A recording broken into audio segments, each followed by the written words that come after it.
Oke Sobat Waras, ada berita datang lagi dari Kalimantan. Ya, kalau kemarin yang viral di Kalimantan yaitu penolakan pembangunan rumah ibadah yang dilakukan oleh oknum-oknum transmigrasi. Itulah transmigrasi yang tidak tahu diri ya, sudah dikasih hidup, dikasih menumpang, tapi mereka malah melakukan onar dengan melarang pembangunan sebuah gereja Katolik yang ada di Kabupaten Kuburaya di Desa Kapur, kawan-kawan. Dan rupanya persoalan ini menuai kecaman dari seluruh orang yang waras, terlebih khusus saudara-saudara kita yang ada di Kalimantan Barat. Dan mereka menuntut supaya para pelaku intoleran ini ditangkap dan diusir dari Kalimantan. Saya sih setuju ya.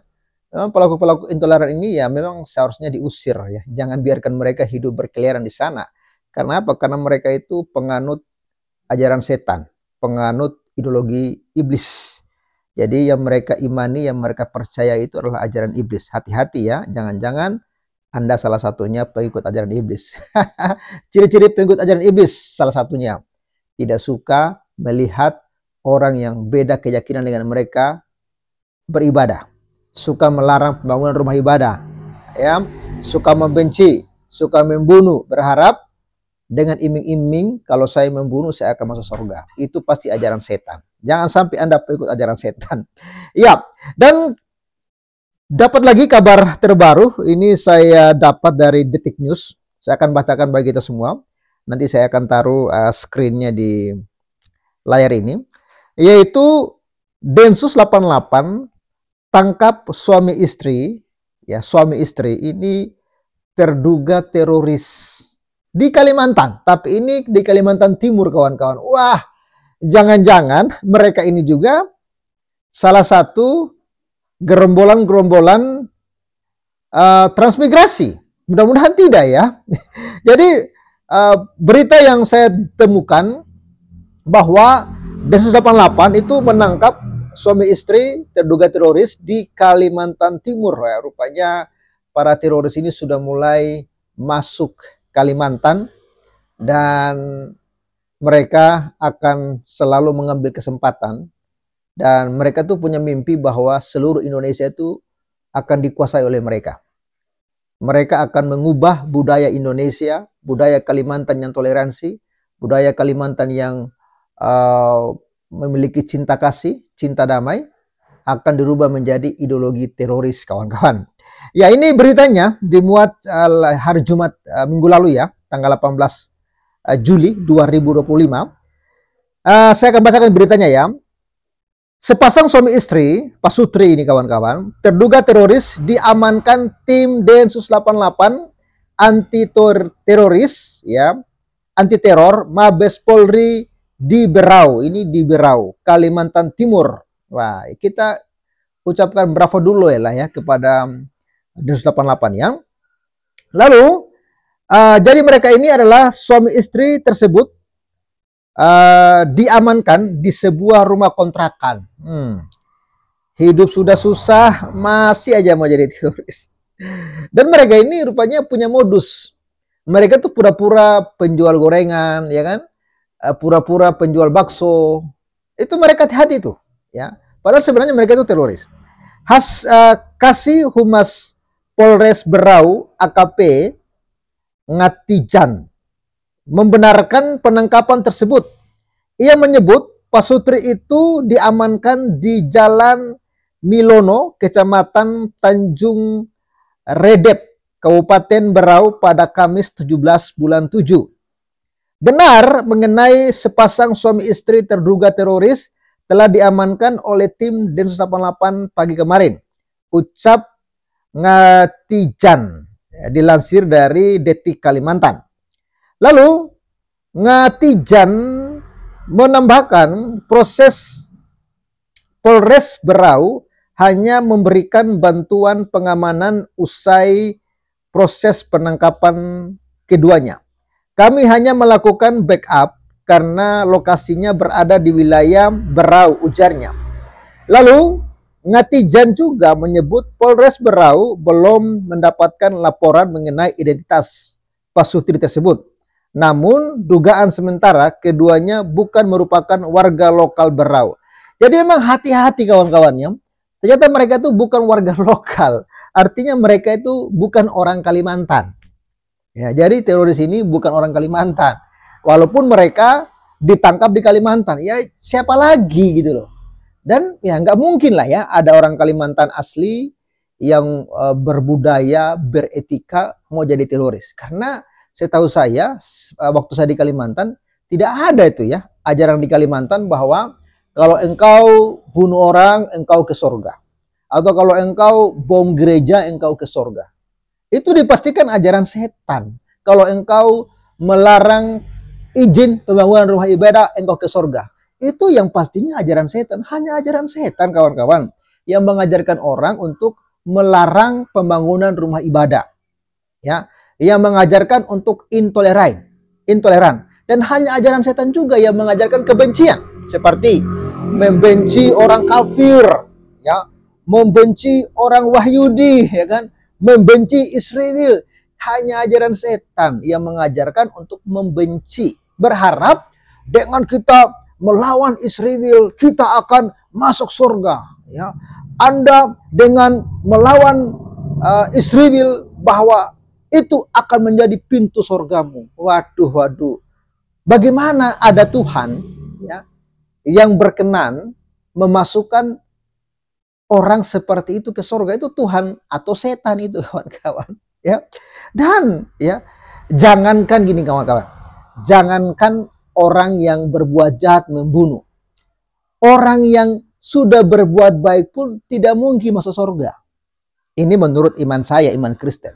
Karena Alkitab tidak mengajarkan bahwa orang itu bisa masuk surga dengan berbuat baik. Misalnya, oh saya sudah berhenti membunuh, saya pasti ke surga.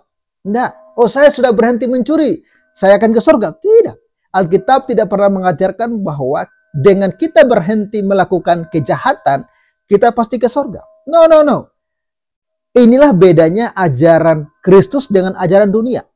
Ya. Kalau ajaran dunia, usaha manusialah untuk mencapai surga. Paham ya?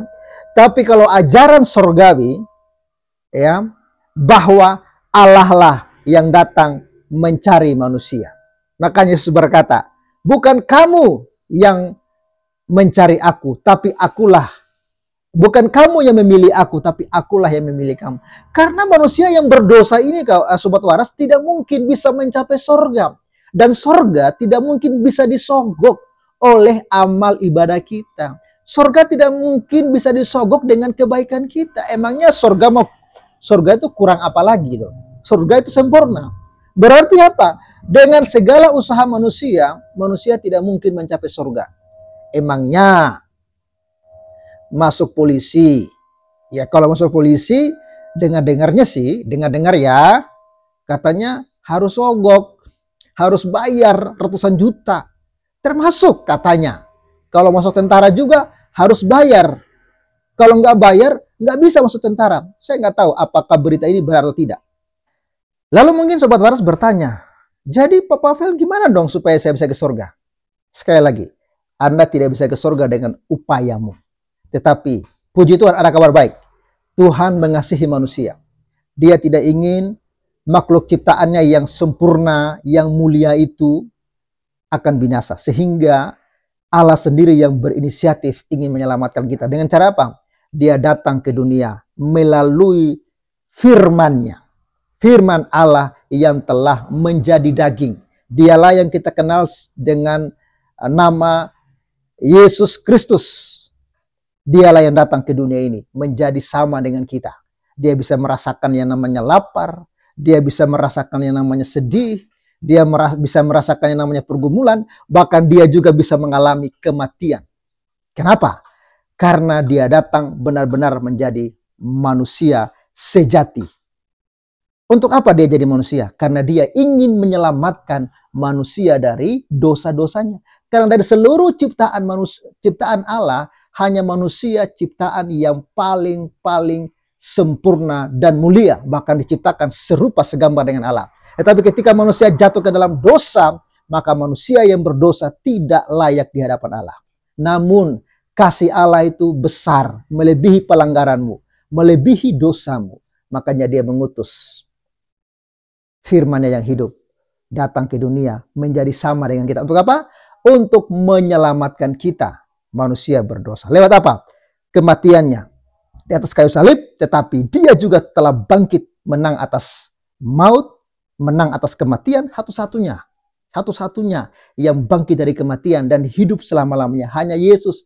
Seluruh nabi-nabi di dalam Alkitab, bahkan nabi-nabi palsu, nabi-nabi cabul, semua juga mereka mati dan tidak bangkit-bangkit. Tetapi Yesus bangkit, hidup kembali, dan hidup selama-lamanya, bahkan dia terangkat ke sorga.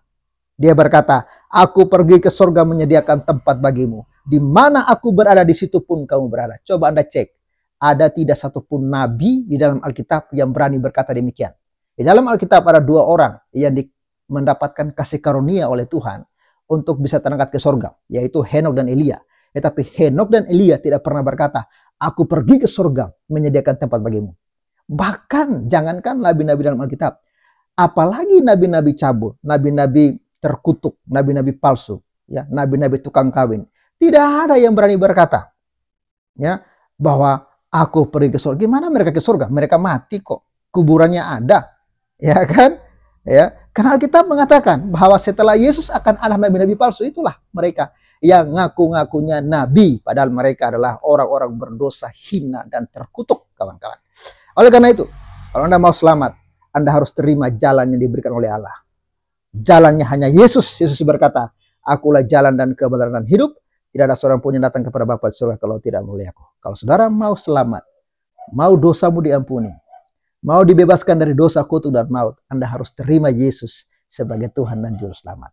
Oke, itu dulu informasi dari Pavel. Terima kasih untuk Sobat Waras yang telah mendukung pelayanan Pavel di pedesaan. Puji Tuhan. Dan lewat dukungan kawan-kawan sekalian, kita bisa juga menyalurkan berkat Tuhan kepada beberapa hamba Tuhan yang sedang melayani Tuhan di pedesaan. Salam saudara-saudaraku yang dikasihi Tuhan. Perkenalkan saya Ranis, salah satu pelayan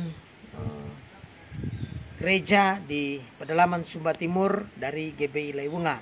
Ya, hari ini saya ada di pos PI GBI Lailancang dan ya, saya berdiri di sini. Saya ingin menyampaikan terima kasih kepada Sobat Waras Pavel 88 Channel yang telah mendukung pelayanan kami yang ada di pedalaman Sumba Timur.